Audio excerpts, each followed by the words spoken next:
네, 말씀 증거하겠습니다. 누구나 그럴싸한 계획을 가지고 있다. 누구나 그럴싸한 계획을 가지고 있다라는 제목으로 하나님 말씀 증거하도록 하겠습니다. 통상적으로 오늘 우리가 함께 마주하고 있는 본문을 우리는 돌아온 탕자의 비유라는 주제에 담아서 읽어내곤 합니다. 아버지를 떠났던 둘째 아들이 마음을 돌이켜 회심하고 아버지께로 돌아오자 아버지께서 받아주었다라는 식으로 오늘 말씀을 이해하는 것이죠.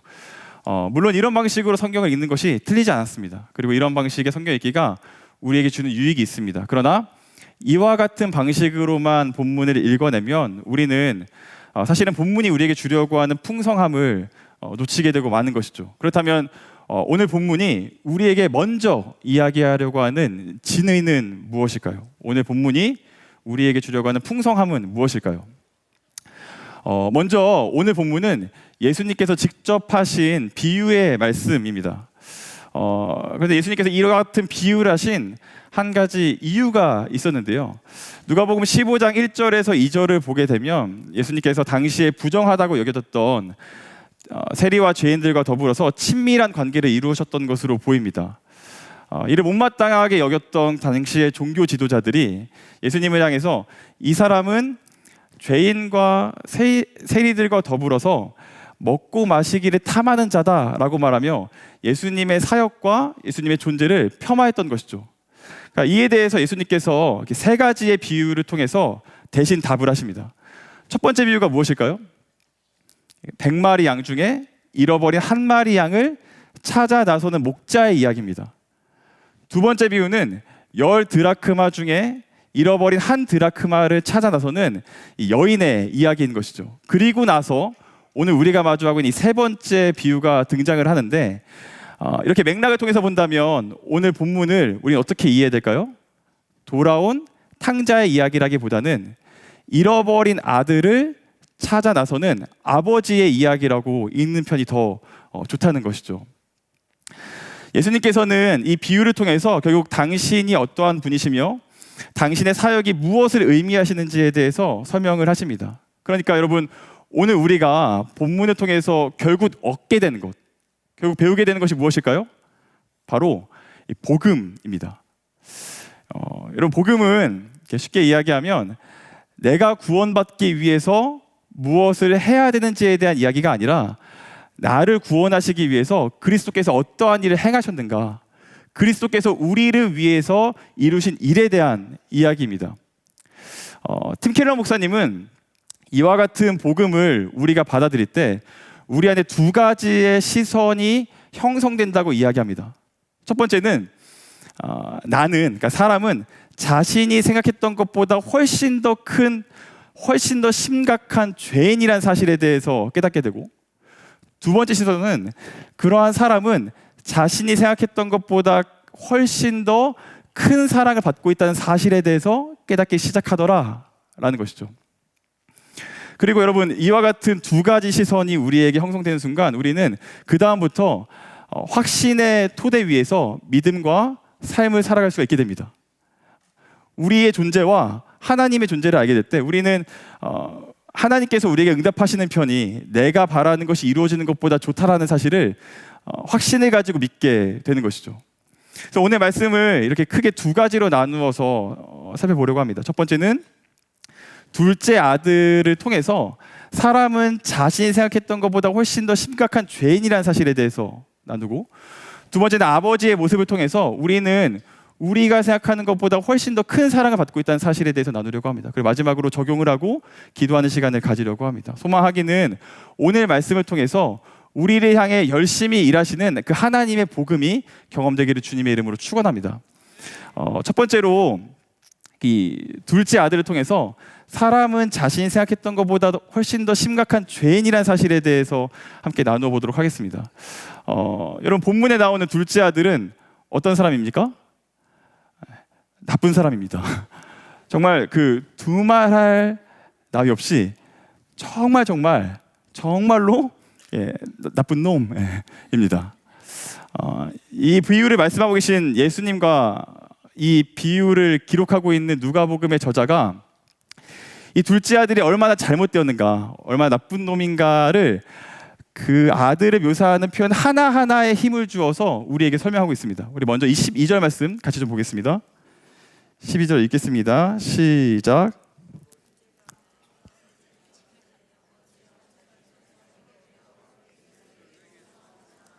아버지가 그 살림을 각각 나눠 주었더니.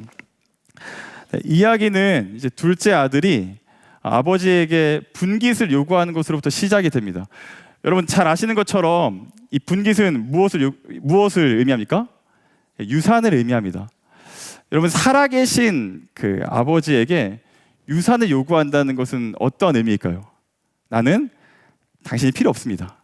난 당신의 돈만 있으면 됩니다. 당신이 죽어버렸으면 좋겠습니다 라고 말하는 것과 크게 다르지가 않은 것이죠. 그래서 여러분 12절을 가만히 보시잖아요. 그럼 12절에 아버지에게 아들은 이 분깃을 요구했는데 아버지가 아들에게 무엇을 주었다고 말합니까? 살림을 주었다 이렇게 이야기를 합니다. 여기에 이제 의미가 있는 것이죠. 여기서 말하는 살림은 살림살이 할 때 그 살림이 아니라 생명을 뜻하는 단어가 여기에 쓰여져 있는 겁니다. 그러니까 지금 아버지가 아들에게 자신의 생명을 나누어 주는 것이죠. 그런데 문제는 무엇입니까? 우리 13절 말씀 띄워주시면 네, 좀 같이 읽겠습니다. 읽겠습니다. 시작. 둘째 아들이 재물을 다 모아가지고 먼 나라에 가 거기서 허랑방탕하여 그 재산을 낭비하더니.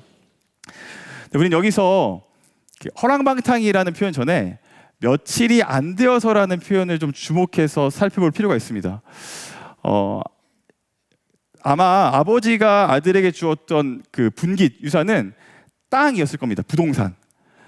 왜냐하면 그 당시에 이 고대근동의 사람들은 땅과 자신이 연결되어 있다고 생각했고 땅을 굉장히 신성시하게 여겼기 때문에 선대로부터 땅을 이어받아서 경작하는 것을 통해서 자신의 정체성을 이렇게 구현했기 때문입니다. 그러니까 분명히 아버지는 아들에게 재산을 땅으로 주었을 겁니다.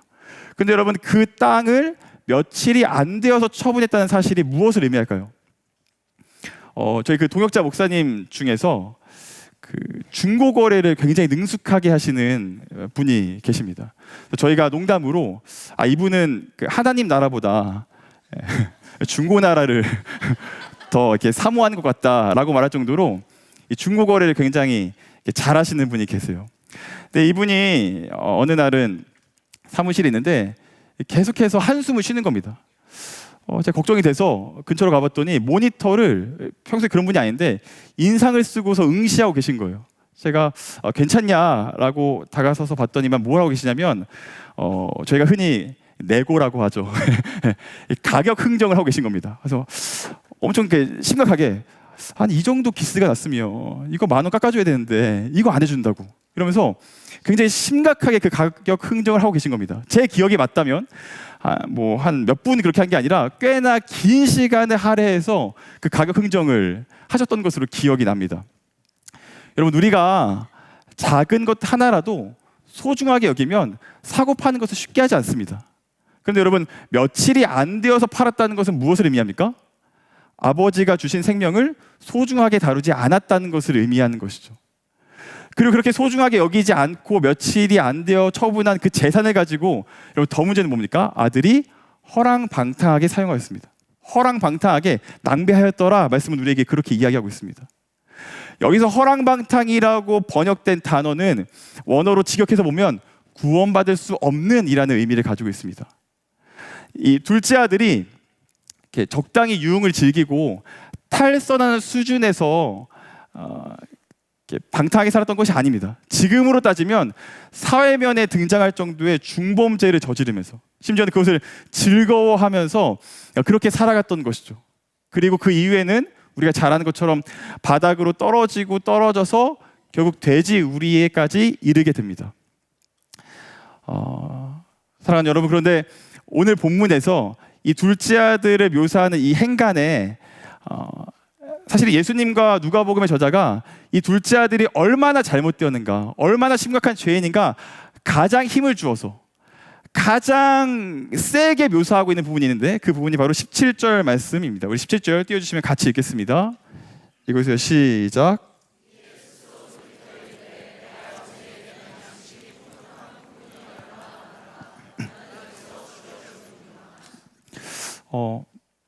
아니 이 부분은 이 아들이 자신의 삶을 돌이키는 그 회개의 장면 아닙니까?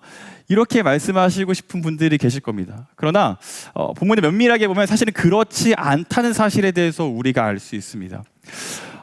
먼저 여기서 스스로 돌이키다 할 때 이 돌이키다라는 표현 있지 않습니까? 여기서 쓰이는 이 단어가 신약 성경에서 흔히 회심을 의미하는, 회개를 의미하는 돌이키다, 회심하다 라고 할 때 쓰이는 그 단어가 여기에 쓰이지 않습니다. 그럼 이 단어는 무엇을 의미하냐면 헬라어의 용례상 이런 겁니다. 합리적으로 생각하다, 이성적으로 판단하다, 이런 의미를 가지고 있는 것이죠. 여러분 이게 무엇을 의미할까요? 둘째 아들이 생존을 위해서 계산기를 두드려가며 그럴싸한 계획을 세우기를 시작했더라 라는 것을 의미하는 겁니다. 회개하는 게 아닙니다. 마음을 돌이켜서 전심으로 아버지께 돌아가야겠다는 생각을 하는 게 아니라 자신의 생존을 위해서 이성적이고 합리적인 판단을 하기를 시작했다는 것이죠. 그렇다면 이 둘째 아들이 세운 계획이 무엇입니까? 아버지께 아들로 가지 않고 품꾼으로 가겠다는 겁니다. 그래서 우리가 이제 품꾼이라는 단어를 좀 주목해서 살펴보아야 하는데요. 이 성경에 보면 노예나 혹은 종이라고 번역된 단어에 속하는 사람들이 가지고 있는 특징과 품꾼으로 번역되는 사람들이 가지고 있는 특징이 좀 다릅니다. 먼저 노예와 종은 어떤 사람이냐면 기본적으로 주인이 값을 치르고 산 사람들입니다. 그렇기 때문에 자연스럽게 사적 재산을 소유할 수가 없었고 그러니 또 당연하게 주인의 집에서 먹고 살아야 했습니다. 가장 중요한 건 죽고 사는 문제를 결정짓는 생사 여탈권이 주인에게 있었던 것이죠. 그런데 여러분 품꾼은 다릅니다. 여기서 품꾼은 지금으로 치면 일종의 그 고급 기술자와 같은 사람들입니다. 그러니까 이 사람들은 이 주인과 계약 관계를 이루고 있었습니다. 그래서 일종의 연봉 협상 같은 것들을 할 수 있었고 사적 재산도 소유할 수가 있었습니다. 집도 주인의 집에서 살지 않고 그 주인의 집 인근에 일정 거리 안에 그 거주지를 마련해서 출퇴근하는 형식으로 주인을 섬겼던 것이죠. 가장 중요한 것, 생사 여탈권이 자기 자신에게 있었습니다. 여러분 지금 아들이, 둘째 아들이 아버지에게 아들로 돌아가지 않고 품꾼으로 돌아가겠다는 것이 그럼 무엇을 의미할까요? 아들은 돌아갈 생각이 없는 겁니다. 그러니까 아버지의 곁으로, 아버지의 품으로 정말 돌아가려고 하는 생각은 없이 여전히 집 밖에서 살고자 하는 그 노력, 집 밖에서 살고자 하는 그 열망이 아들에게 가득 차 있었던 것이죠. 어떻게 하면 그것이 끝까지 유지될 수 있는지를 고민하고 고민해서 품꾼이 되려고 하는 계획을 지금 아들이 세우고 있는 겁니다. 사랑하는 여러분, 저와 여러분도 교회와 공동체 그리고 믿음과 신앙 안에서 살고 있지만 사실 우리 안에도 이와 같은 품꾼이 되려고 하는 본능이 얼마나 깊게 자리 잡고 있는지 우리 스스로의 모습을 통해서 확인해 볼 수가 있습니다. 그 싱클레어 퍼거슨이라는 아주 좋은 신학자가 있습니다. 이분이 쓰신 온전한 그리스도라는 책을 근거해서 본다면 우리가 주로 한 두 가지의 형태로 품꾼이 되는 것 같습니다. 첫 번째는 이제 이런 것이죠. 자신이 지은 죄에 너무 매몰되어서 자신이 잘못했던 그 과거의 발목이 잡혀서 하나님께로 나아가지 못하는 사람들이 있습니다. 저는 그 대학생 공동체를 담당하고 있는데요. 제가 정말 재밌게도 이번 주에도 그리고 지난 주에도 그 지난 주에도 신방을 하면서 똑같은 이야기를 들은 적이 있고 이 내용은 이렇게 신방을 하거나 이렇게 사람들을 만나게 됐을 때 굉장히 자주 듣는 주제이기도 합니다. 무슨 이야기냐면 목사님 저는 제가 지은 죄가 너무 커서 제가 지은 죄의 그 상흔이 너무 내 안에 짙게 새겨져 있어서 하나님께 나아갈 수 없을 것 같아요. 바꿔 말하면 저는 이런 죄를 지었기 때문에 하나님은 저를 사랑하실 수가 없어요. 저는 사랑받을 수가 없어요 라고 말하는 사람들이 있다는 것이죠. 이제 지난주에 제가 신방했던 한 지체는 신앙생활을 잘 하다가 중간에 침체기를 한번 이렇게 맞이했던 적이 있습니다. 그때 이제 뭐 간사님이 또 제가 한 번만 교회 나와라, 예배 드리면 좀 달라질 거다 하면서 이렇게 열심히 마음을 사서 어쩌다가 한번 이렇게 예배에 나오면 이 친구가 무너져 내렸다는 거예요. 왜냐하면 예배에 나와서 예배를 드리려고 하면 옆에 있는 사람들과 비교해 봤을 때 나는 저 사람들처럼 경건하지 못하고 내가 지난주에 지었던 죄가 있기 때문에 난 이 자리에서 예배를 드릴 수 없다라고 스스로를 생각했다는 것이죠.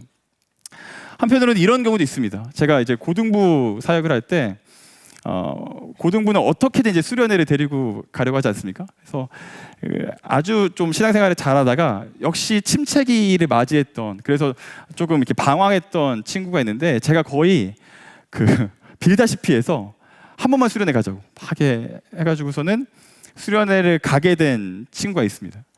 제가 이제 수련회 말씀 집회 시간 중에 기도를 하다가 강단에서 내려와가지고 한 사람 한 사람 기도를 해주는데, 이쪽에서 막 기도 열심히 하고 있는데 이쪽에 뭔가 기분이 쎄한 거예요.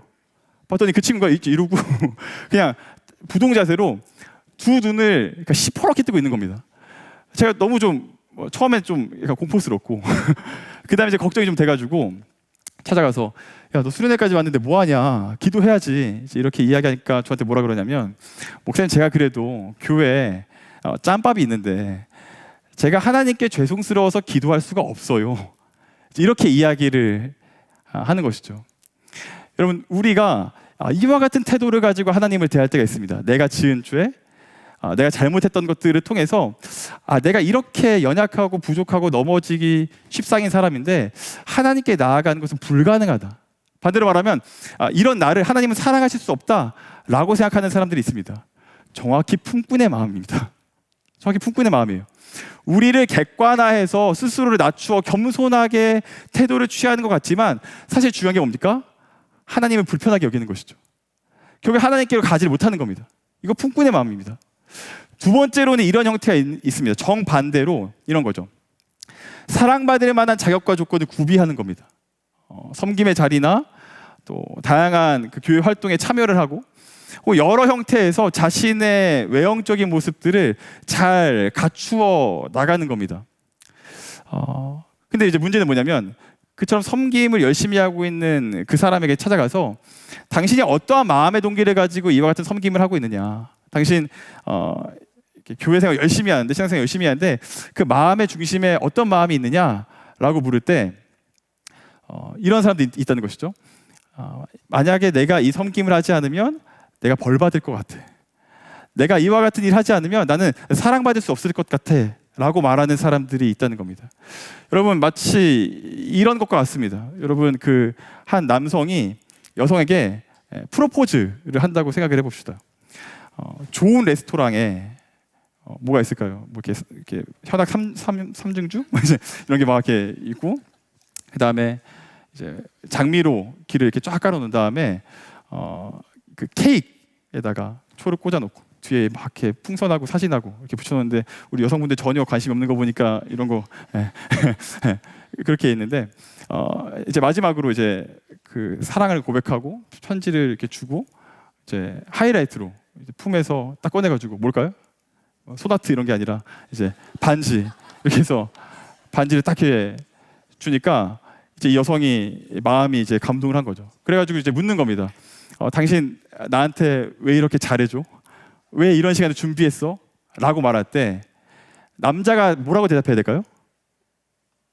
한 번도 그런 일이 없어가지고 당신 사랑하니까 라고 대답을 해야 될 겁니다. 그런데 그렇게 말하지 않고 이렇게 대답한다고 생각해 보십시오. 이건 내 의무니까. 감사합니다.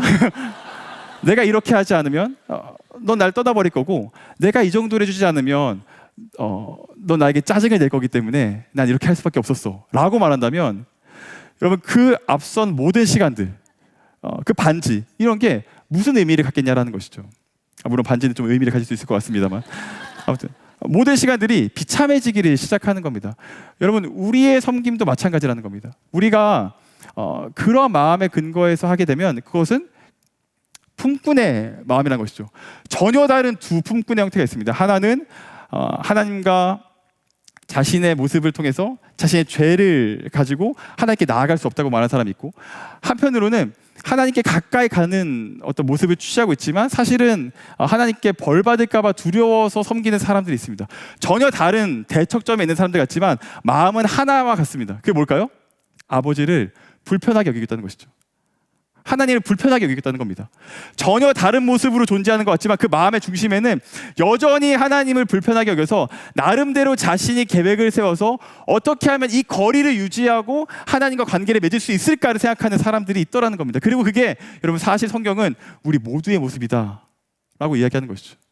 저와 여러분의 모습이 그렇다는 겁니다. 심지어 우리의 선행 안에도 죄가 있을 정도로 우리는 완전히 가능성 없는 존재라고 말씀은 우리에게 이야기합니다.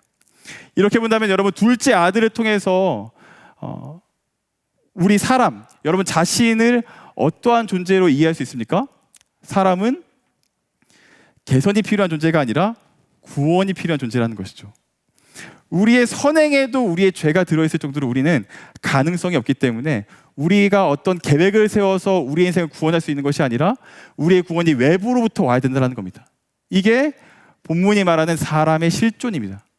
그렇다면 두 번째로 아버지의 모습을 통해서 우리가 얼마나 말도 안 되는 사랑을 받고 있는가에 대한 부분을 나누어 보도록 하겠습니다.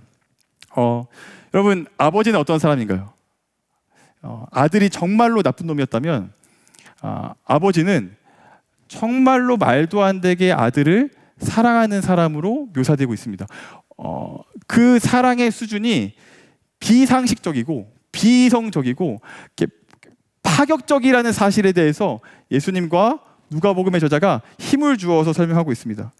여러분 오늘 본문에 처음 마주했을 고대근동의 사람들이 이 본문을 보고 가장 충격을 받은 장면은 아들 편에 있지 않았습니다.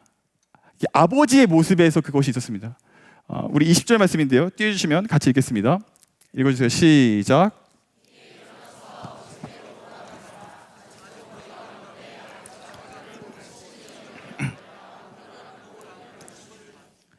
그럼 어떤 부분이 가장 충격적이었을까요? 이렇게 설교를 통해서 이미 아시는 분들도 계시겠지만 다른 게 아닙니다. 달려가다라는 겁니다. 달려가다. 여러분 고대근동의 남성들은 뛰지 않았습니다. 왜냐하면 명예와 수치 문화의 토대 위에 세워졌던 사회에서 모든 일은 명예로운 것을 추구했고 반대로 모든 일은 수치스러운 것을 지향했습니다. 그렇기 때문에 당시에 의복을 보게 되면 이게 약간 통짜로 돼서 그러니까 치마처럼 원피스처럼 이렇게 나풀거리는 거였거든요. 근데 만약에 나풀거리는 옷을 입고 뛰면 피부가 좀 드러나지 않겠습니까? 그것을 수치스럽게 여겼기 때문에 절대로 고대근동의 남성들은 뛰지 않았습니다. 오늘 본문에 보면 아마 이 아버지는 맥락상 꽤나 사회적인 지위와 위치가 있었던 사람으로 보입니다. 그러니까 이런 사람들이라면 더더욱 이 명예를 지키고 수치를 지향하는 삶을 살았을 거기 때문에 절대로 이런 사람은 뛰지 않았을 겁니다. 근데 여러분 말씀이 뭐라고 합니까? 뛰었다고 이야기합니다. 근데 여러분 이게 우리는 뭐 그 정도를 못 받아들이나 라고 생각할 수 있지만 이게 얼마나 충격적이었냐면 그리고 이게 얼마나 놀라운 일이냐면 우리가 성경의 번역사를 통해서 거꾸로 반추해 볼 수가 있습니다. 이 고대근동에 가까운 언어인 그러니까 아람어나 아랍어 성경이 번역될 때 꽤나 긴 시간을 오늘 본문에 달려갔다라는 표현을 쓰지 않고 그냥 걸어갔다, 다가섰다 라는 말로 번역을 했을 정도로 그리고 그 수정이 꽤나 최근에나 이루어질 정도로 이 문화에 익숙한 사람들은 아버지가 뛰었다는 사실에 대해서 받아들일 수가 없고 너무나도 충격적이었던 것이죠. 그럼 여러분 이와 같은 파격적인 일, 이와 같은 놀라운 일이 그러면 왜 일어났냐라는 겁니다. 아버지가 뛰어갈 수밖에 없었던 것은 이 아들이 마을에 당도했을 때 겪어야 했었던 한 사건 때문에 그렇습니다. 아들이 이 마을에 당도했을 때 마주해야 하는 한 일이 있습니다. 여러분 그 율법은요 오늘 본문에 나오는 둘째 아들 같이 폐륜을 저지른 사람들을 생각보다 굉장히 엄중하게 다룹니다. 실제로 신명기 21장 21절을 보잖아요. 그러면은 이와 같은 아버지에게 폐륜을 저지른 그 아들을 어떻게 대해야 하냐고 기록하고 있냐면 돌로 쳐서 반드시 죽여야 된다라고 이야기를 합니다.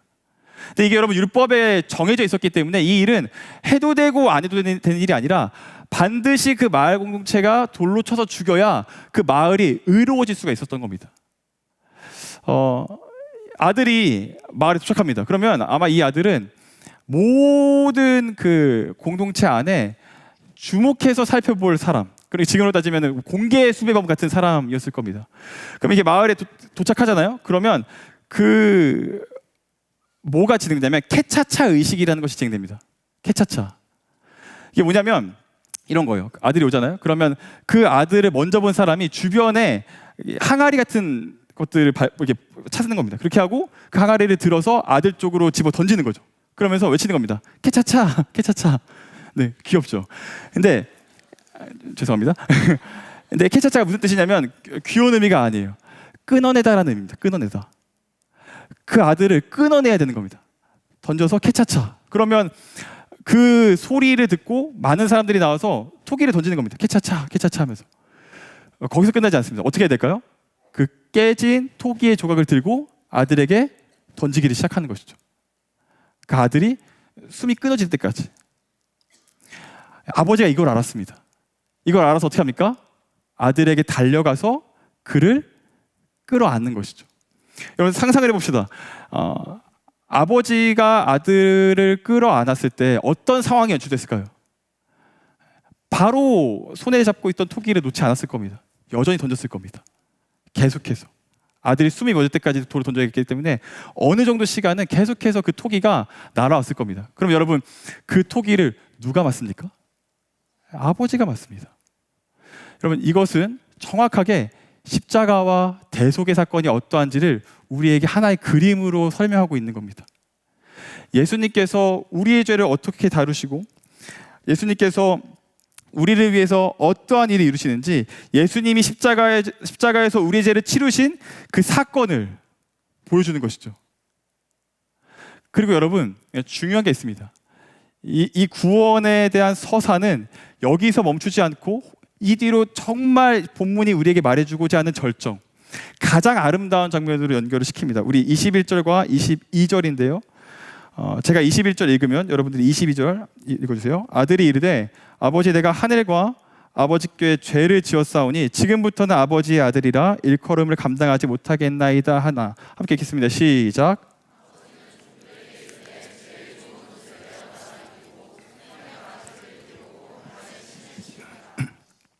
그럼 여기서 이 본문의 복음의 서사의 가장 정점, 가장 아름다운 부분, 그리고 본문이 사실 이 이야기를 듣고 있는 저와 여러분에게 주고자 하는 가장 중요한 메시지는 뭐냐면 아버지가 아들에게 가장 좋은 옷을 주었다는 겁니다.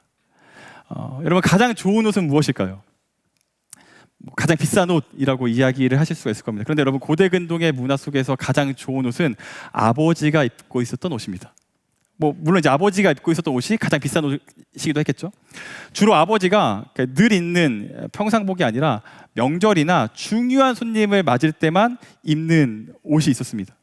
그 옷이 본문에 말하는 가장 좋은 옷인 것이죠.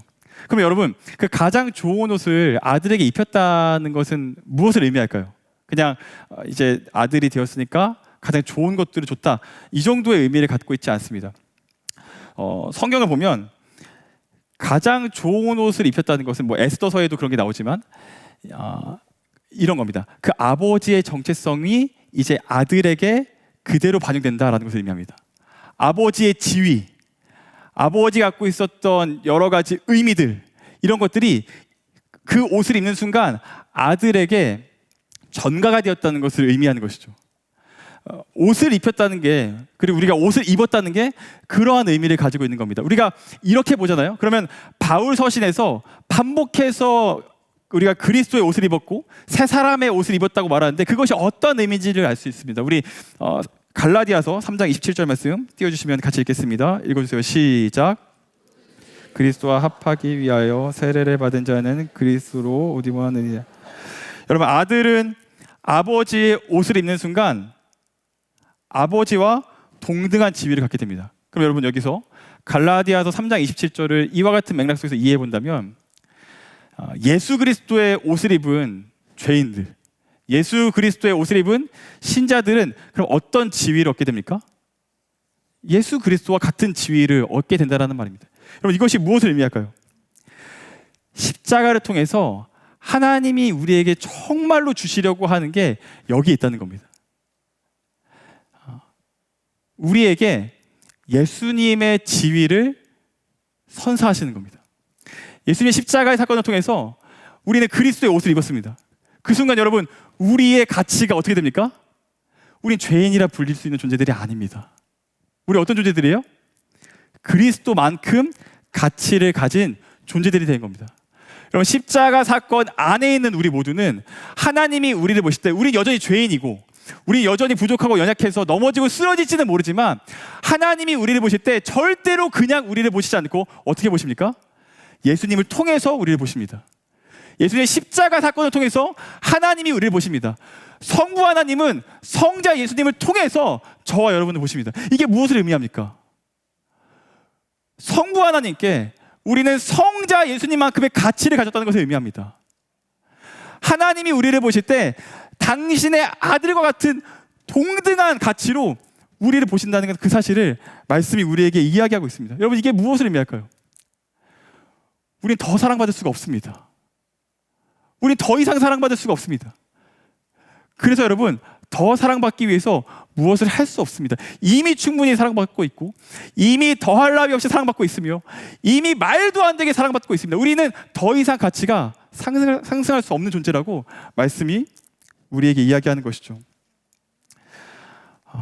여러분, 이와 같은 사실에 대해서 로마서 5장 8절에서 11절은 이렇게 이야기를 합니다. 제가 읽고 여러분이 읽고 한 절씩 교독하시겠습니다.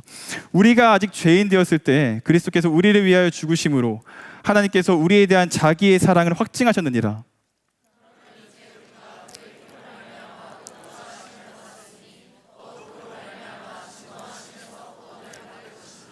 곧 우리가 원수 되었을 때 그의 아들의 죽으심으로 말미암아 하나님과 화목하게 되었은즉 화목하게 된 자로서는 더욱 그의 살아나심으로 말미암아 구원을 받을 것이니라. 함께 읽겠습니다.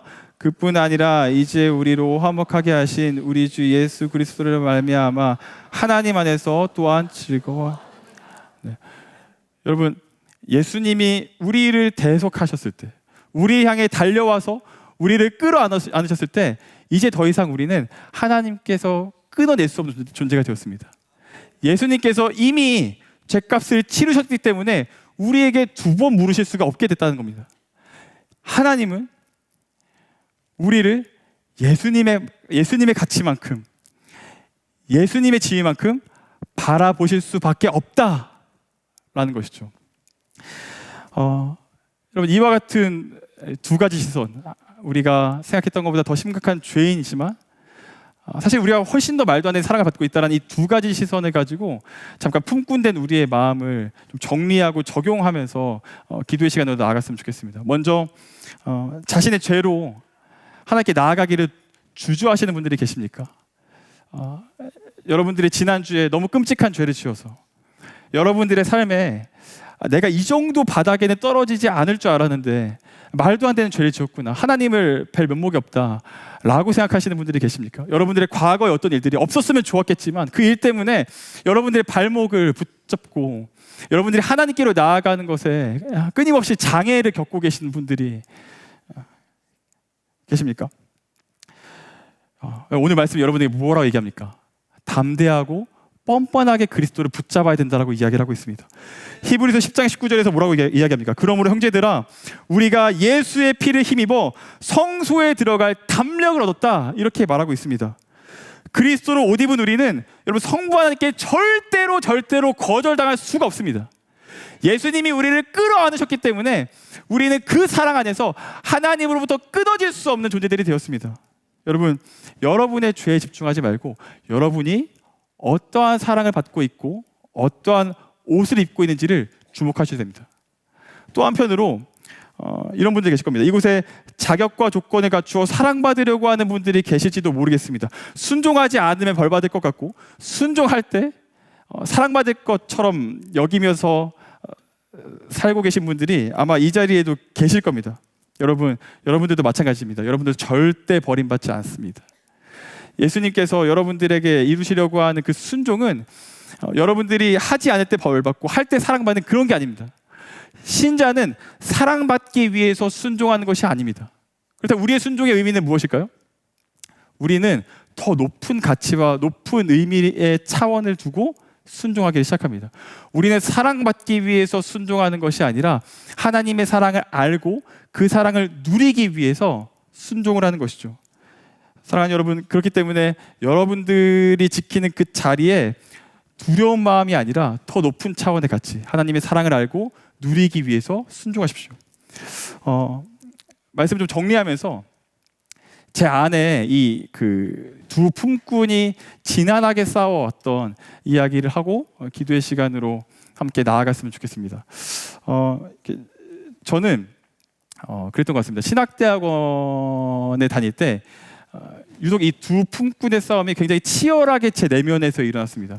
한편으로는요, 제가 이제 신학대학원까지 왔으니까 신학에 대해서 공부하고 사역들을 하면서 이렇게 사랑받을 만한 자격과 조건을 구비했다고 생각했습니다. 그런데 그 이면에는 내가 혹 중간에 그만두거나 혹은 여기서 성실하게 하지 않으면 하나님으로부터 사랑받지 못할 거다라는 생각을 이면에 가지고 있었던 것이죠. 또 한편으로는 이런 생각들을 했던 것 같습니다. 내가 여기서 이렇게 공부했고 이렇게 교회를 섬기지만 너무나도 부족하다라는 생각을 하는 거죠. 내 안에 여전히 해결되지 못하는 죄의 문제들이라든지 혹은 제 안에 끊임없이 갈등하는 것들을 통해서 내가 이렇게까지 준비되지 않았는데 과연 괜찮은가라는 생각을 끊임없이 했던 것 같습니다. 두 품꾼이 제 안에서 계속해서 싸웠습니다. 근데 이제 여러분, 이게 언제 극대화가 됐냐면 신학대학원 3년을 이제 공부하고 졸업하면 강도사고시를 봐야 되거든요. 근데 그 강도사고시를 봐야 되는 그 순간에 이 갈등이 제 안에 너무나도 거세게 일어났던 겁니다. 그때 제 마음의 중심은 이런 거였죠. 내가 아직 준비가 되지 않았기 때문에 나는 이 길에 들어설 수가 없을 것 같다. 내가 이 정도밖에 되지 못하는 사람인데 이런 사람이 뭔가 목회의 길을 걸어가는 건 굉장히 잘못된 일인 것 같다는 생각을 제 안에서 계속하게 하게 됐던 것 같습니다. 그래서 그 고민을 하는 과정 중에 제가 처음 섬겼던 교회는, 저희 교회도 그렇지만 연말이 되면 담임 목사님하고 면담을 하는 시간에 갔습니다. 근데 그 면담하는 시간에 저는 사실 그 면담 시간에 뭐 이 얘기를 나눌 생각은 없었거든요. 근데 이제 저희 목사님이 저한테 묻는 거죠. 너 이거 준비 잘 되고 있냐? 이거 저기 접수해야 되는데 빼놓지 않고 잘하고 있지? 이렇게 이제 물어보시는 거죠. 그래서 제가 어쩔 수 없이 이 마음을 이렇게 다 나눴습니다. 목사님, 제가 아마 시험을 안 볼 것 같습니다. 저는 너무 아직 부족하고 이래가지고 조금 더 시간이 필요하고 공부를 더 하든지 제 자신을 조금 더 성화해서 시험을 봐야지 그게 맞는 것 같습니다. 이제 이렇게 이야기를 했습니다. 여러분, 지금 이 이야기를 듣는 목사님의 표정이 여러분들처럼 이렇게 좀 진지했으면 좋았을 텐데 제 이야기를 표현이 죄송합니다만 그 귀 등으로도 듣지 않는 것 같은 거예요. 별로 그렇게 뭔가 제 이야기를 소중하게 대하고 있지 않다는 생각을 했습니다. 그래서 뭐 하시는 거지? 생각을 하고 있는데 이제 목사님이 아주 여유로운 미소를 지으면서 저한테 나지막히 한마디를 하시는데 그게 제 마음에 확 와닿았어요. 범식아, 너 안 할 거야? 너 안 할 거야? 그래서 안 할 거야? 이렇게 말씀하시는 거예요. 그게 이제 무슨 말인가 싶어서 이제 이야기를 더 들어봤더니 이제 이런 거죠. 너 어차피 할 거면 하나님 의지해야 돼라는 거예요. 너무 뻔한 말이잖아요. 근데 그게 제 안에 이렇게 다가왔어요. 그다음에 이제 뭐라고 말씀하시냐면, 저는 이 말씀이 이제 저한테 굉장히 예술적으로 다가왔습니다. 너 네 인생에 네 인생이 지금 자동차인데 자동차에서 너가 운전대에 앉았다고 보자. 그러면 네가 해야 될 게 뭐냐? 저는 이제 어떻게 생각하냐면 제 인생 열심히 살아야 되니까 뭐 기어도 막 바꿔놓고 뭐 사이드 브레이크도 막 풀었다가 꼈다가 했다가 엑셀도 밟고 이렇게 하고 막 이렇게 뭐 이거 핸들도 돌리고 이래야 된다고 생각했거든요. 근데 이제 목사님이 그런 거죠. 네 인생에 하나님이 너와 함께 계시면 너는 브레이크와 페달에서 발을 떼고 기어에서도 손을 떼고 그냥 운전대 붙들고 있는 거야. 그러면 하나님이 인도하신 대로 가는 거야. 네가 결정하는 게 아니야. 네가 멈추고 서고 말게 할 게 없어. 하나님이 네 삶을 인도하시는 거야 라고 말씀하시더라고요.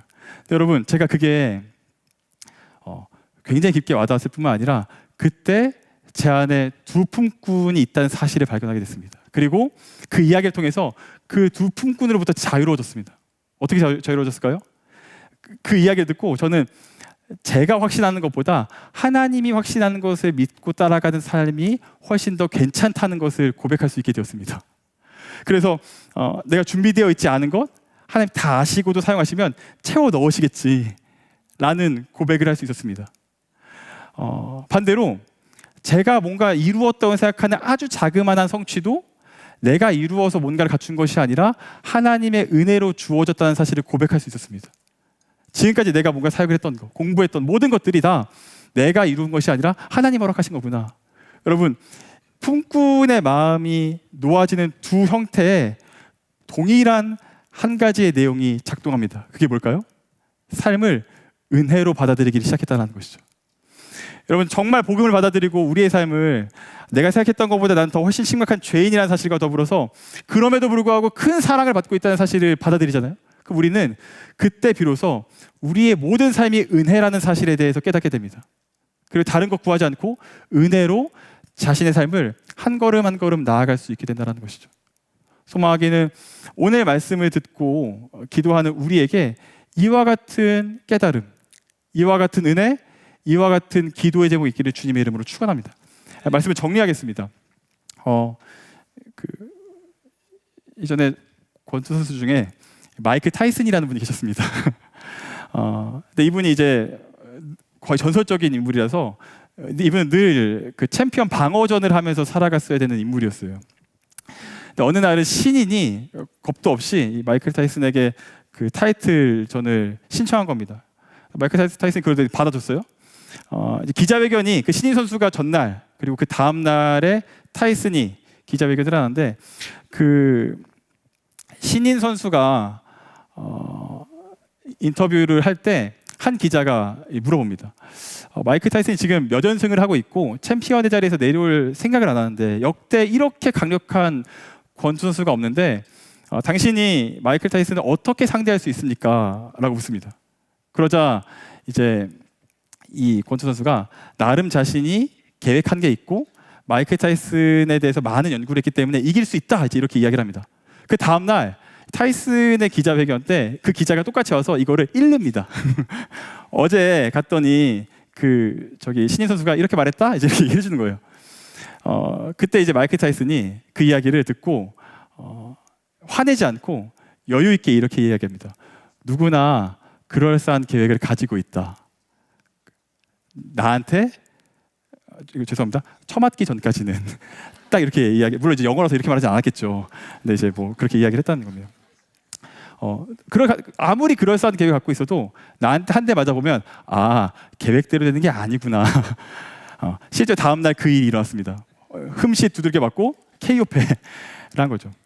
여러분, 우리가 하나님 앞에서 어떤 은혜를 받으려고 혹은 내 삶을 스스로 이루어 가려고 혹은 하나님 편에서 하나님과의 거리를 두려고 혹은 하나님으로부터 멀어지려고 나름의 계획들을 세웁니다. 그럴싸한 계획들을 세웁니다. 있어 보이는 이렇게 하면 뭔가 될 것 같은 계획들을 세우는 것이죠. 근데 여러분, 이것이 언제 무의미해집니까? 우리를 향한 하나님의 사랑이 우리 가운데 쏟아져 부어질 때, 우리가 그 하나님의 사랑에 완전히 노출될 때 우리는 우리의 계획으로 사는 것이 아니라 그 사랑으로 산다는 사실을 깨닫게 됩니다. 사랑하는 여러분, 여러분들이 오늘 말씀을 통해서 우리의 본질과 하나님이 어떤 존재인지를 기억해 볼 때 여러분들이 오늘 가지고 나온 기도의 제목들이 바뀌기를 주님의 이름으로 축원합니다. 여러분들이 이곳에 여러분들이 어떤 기도 제목을 왔는지 저는 자세히 모르겠습니다. 그러나 오늘 이 자리에 나갈 때는 우리 안에 모든 기도의 제목들이 은혜로 이루어지고 우리의 모든 고백이 그리스도로 바뀌어가고 우리의 모든 고백이 하나님 한 분만으로 충분하다고 고백할 수 있는 저와 여러분 되기를 주님의 이름으로 축원합니다. 우리 함께 찬양하시겠습니다.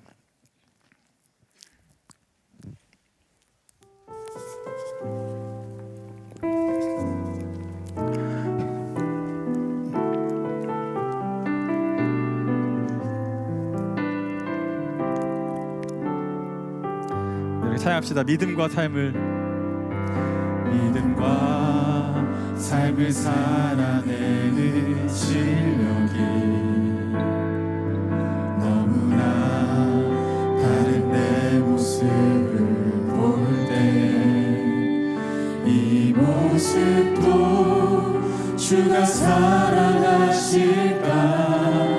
자신 없는 내 모습 그저 주님 앞에 있네.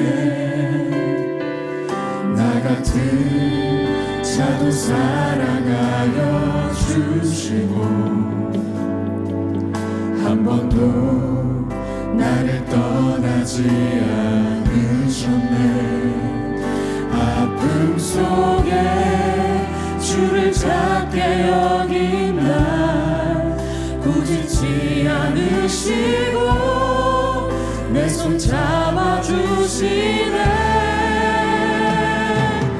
오직 주님 안에 두려움 없네.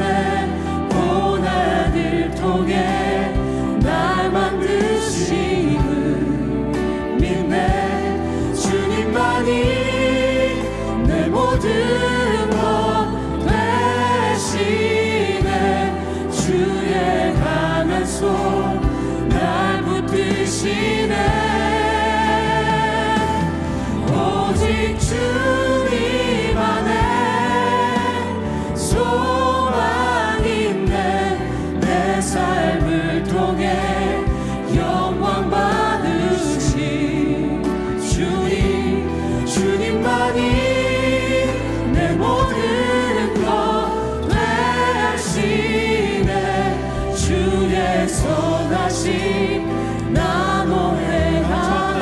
고백하겠습니다. 믿음과 삶을 살아내는 실력이 믿음과 삶을 살아내는 실력이 너무나 다른 내 모습을 볼 때에 이 모습도 주가 사랑하실까? 자신 없는 내 모습 그저 주님 앞에 있네. 나 같은 자도 사랑하여 주시오 한 번도 나를 떠나지 않으셨네. 아픔 속에 주를 작게 여긴 날 꾸짖지 않으시고 내 손 잡아주시네. 오직 주님 안에 오직 주님 안에 두려움 없네. 고난을 통해 날 만드시는 믿네. 주님만이 내 모든 것 되시네. 주의 강한 손 날 붙드시네. 오직 주님 안에 소망 있네.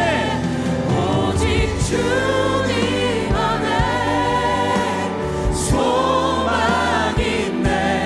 내 삶을 통해 영광 받으신 주님, 주님만이 내 모든 것 되시네. 주의 선하심 나 노래하네. 우리 이 시간 말씀을 기억하시면서 기도하겠습니다. 여러분, 오늘 말씀의 첫 번째 시선은 당신은 그냥 괜찮은 사람이다, 사랑받을 만한 자격과 조건을 구비했다 라고 말하지 않습니다. 성경이 말하는 사람의 첫 번째 정체성, 복음이 말하는 우리의 민낯은 우리는 괜찮지 않다는 겁니다. 우리는 우리가 생각했던 것보다 훨씬 더 심각한 죄인이고, 심지어 우리의 선행 안에도 죄가 있을 정도로 스스로를 구원하거나 스스로의 삶을 뭔가 좋은 계획대로 이끌어갈 수 없는 존재라고 이야기를 합니다. 말씀은 우리가 개선이 필요한 존재가 아니라 구원이 필요한 존재이기 때문에 하나님을 필요로 하고 그리스도를 필요로 해야 된다, 이렇게 말하고 있습니다. 여러분, 이 시간 여러분들의 죄를 낱낱이 고백하십시오. 우리의 연약함들을 하늘아버지께 그대로 고하십시오. 여러분, 우리의 죄에 대한, 우리의 연약함에 대한 깊이가 깊어지고 짙어져야만 우리는 비로소 십자가의 은혜를 밝히 드러내 보일 수 있습니다. 우리의 연약함을 마주하지 않고 그게 고통스럽다고 죄를 고백하지 않으면 우리는 십자가의 능력을 알 수가 없습니다. 우리 이 시간 고백합시다. 하나님, 나의 연약함을 고백합니다. 내가 하나님의 은혜가 아니라면 살 수가 없다라고 고백했지만 실제로 나의 삶에는 전혀 그렇게 되지 못했음을 고백합니다. 주님, 나의 연약함과 나의 부족함과 나의 죄들을 주님께서 새롭게 하여 주시옵소서. 우리 시간 함께 기도하심으로 나아가시겠습니다. 기도하시겠습니다. 하나님 감사합니다. 주님, 오늘도 말씀을 통하여서 하나님 우리가 어떤 존재인지를 다시 한번 고백합니다. 주님, 우리가 얼마나 말도 안 되는 죄인들이